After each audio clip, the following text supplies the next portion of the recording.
What's up, guys? It's Dubzz, and I'm back again with another CreepyPasta read. This one's called The Darkness by Brian Tan. Call me outdated, but CounterStrike is still at the top of my all-time favorite video games.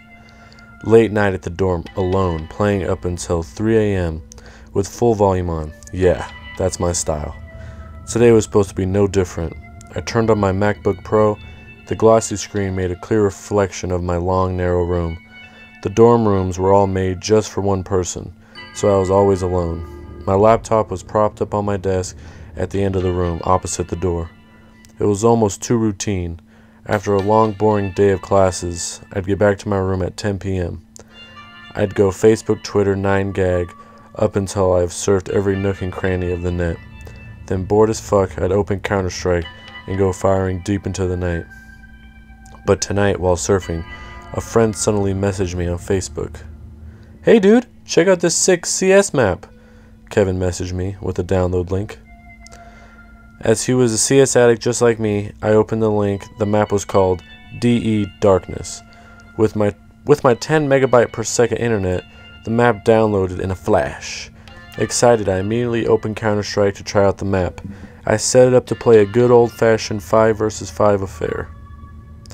The map, living to its name, had many dark areas, set late at night, only with the pale blue shade of the night sky and a few lampposts gave light to the area. Stone walls lined each corridor, filled with long green vines. Dark hallways and tunnels snaked at the center of the map. Around it was an elevated area, perfect for sniping, unwary players on the bottom. Through ceiling holes in the tunnels, bridges also kept the map interesting, hovering across the width and length of the vicinity. Darkness seemed to have nothing special to it. There were two ways of getting kills in the map. The first one, which I like to call the pussy way, was camping and sniping in the elevated areas of the map. It was almost too easy, as the darkness gave you instant camouflage. You could rack up tons of kills immediately. The next one was the more interesting part of the map, which was running through the maze of tunnels at the center. It was perfect for sneak attacks or point-blank kills.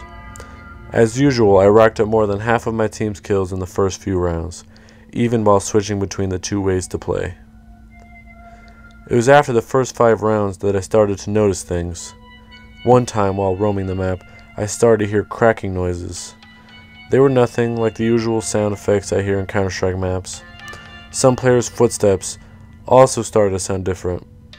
Instead of the usual thud of military-grade shoes, a metallic chink and clank would be heard, even when no player seemed to be in the immediate area. And then I started to notice an extra character in the map. While staying in the elevated area, a shady figure appeared in the outskirt forest of the map. It was impossible to get up there. Curiously, I zoomed in my crosshairs on the human-like figure, but he disappeared. Next round, the figure appeared again.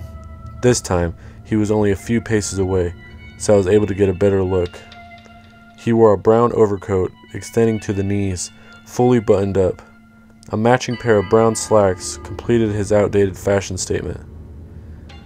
The only thing more puzzling than the man's clothing was the face that rose above it. He had dark, round eyes, with an empty stare straight at me. A sinister smile accompanied it. But the man didn't seem to have any lips. A gray, faded complexion covered the rest of the mystery man's face. Just like any other opposing character I see, I fired at the guy. Bullet after bullet aimed straight at his thin, 6-foot body. All seemed to have no effect.